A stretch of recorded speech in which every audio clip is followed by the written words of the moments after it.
Good morning बच्चों।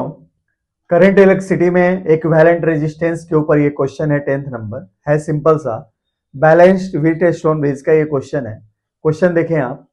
Question कह रहा है बच्चों, find equivalent resistance between points A and be in shown circuit. भाई दिखाए गए सर्किट में पॉइंट ए और बी के बीच में आपको क्या निकालना है? इक्विवेलेंट रेजिस्टेंस निकालना है। सॉल्यूशन बनाते हैं बच्चों। अच्छा, आपको सर्किट में हमें क्या दिखाई दे रहा है? इन सर्किट सीकेटी फॉर सर्किट में आपको दिखाई दे रहा है बच्चों, अपर वाली इस ब्रांच में R1 अपॉन R2 का रेशियो कितना है? ये है 15 अपॉन 15, अर्थात कि ये क्या है? 1:1 है ना। अच्छा, लोअर वाली ब्रांच में R3 अपॉन R4 का रेशियो क्या है बच्चों? ये है 30 अपॉन 30, अर्थात कि 1:1 है। तो इसका अर्थ ये हुआ किस रिलेशन से कि R1 और R2 का रेशियो नीचे वाली ब्रांच के R3 और R4 के रेशियो के बराबर है। अच्छा, जब ऐसा होगा तो क्या होगा भाई?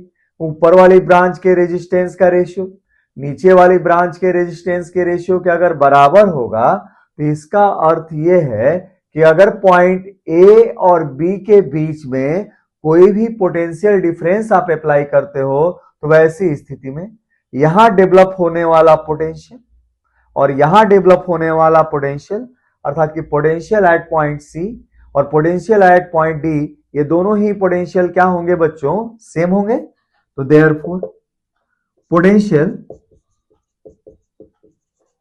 Eight C equal to potential at D, है ना।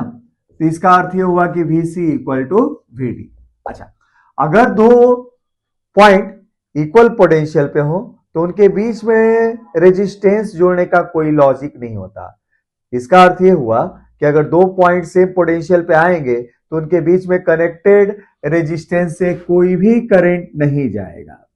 अच्छा, इस सर्किट में अगर इस रेजिस्टेंस से कोई भी करंट नहीं जा रहा है तो इस करंट का यहां पे कोई भी रेलेवेंसी नहीं है, कोई यूज नहीं है। तो अब चाहे तो इसको इस सर्किट से हम हटा सकते हैं और इस प्रकार के 5 रेजिस्टेंस से बने हुए सर्किट को हम क्या कहते हैं?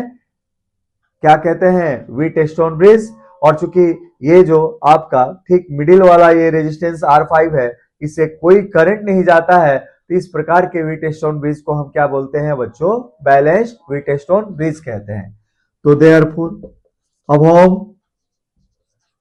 circuit will be a balanced Wheatstone bridge, short में लिख रहा हूं W.B, hence 5 ओम, है ना, ये 50 ohm, hence 50 ohm can be removed. 50 ohm को यहां से हम हटा सकते हैं। अच्छा, अब ऐसी स्थिति में क्या होगा बच्चों? अगर ये हट जाएगा तो ये दोनों ही रेजिस्टेंस किस में आ जाएंगे बच्चों? ये दोनों ही रेजिस्टेंस आ जाएंगे सीरीज में। अच्छा, दो रेजिस्टेंस सीरीज में होंगे तो उनका इक्विवेलेंट क्या होगा? तो R1 प्लस R2, इसका अर्थ है कि 15 प्लस 50 अर्थात कि 30 ओम। उसी तरह ये लोअर वाले दोनों ही रेजिस्टेंस, है ना, R3 और R4, ये भी किस में आ जाएंगे बच्चों? सीरीज में। और ये अगर सीरीज में होंगे तो इनका इक्विवेलेंट कितना होगा? तो 30 प्लस 30 अर्थात कि 60 ओम, है ना। और ये तो हट चुका है यहां से, तो ये हट चुका है तो फाइनल डायग्राम क्या होगा आपके पास? तो final circuit diagram will be, ये होगा बच्चों कितना? ये इस तरीके से दिया जाएगा। ऊपर है आपके पास कितना? ऊपर है आपके पास 30 ओम और नीचे क्या है बच्चों? आपके पास नीचे है 60 ओम। और ये पॉइंट क्या है बच्चों? ये वाला पॉइंट ए और ये वाला पॉइंट बी है। तो देयरफॉर ए और बी के बीच में इक्विवेलेंट रेजिस्टेंस, ए और बी के बीच में इक्विवेलेंट रेजिस्टेंस क्या होगा?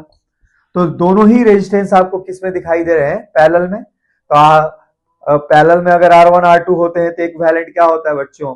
R1 R2 upon R1 plus R2 होता है। यहां से हो जाएगा 30 इंटू 60 बाई 90, ये गया 3, कितना हो जाएगा 3 3 2 20 ओम, है ना, कितना हो जाएगा 20 ओम।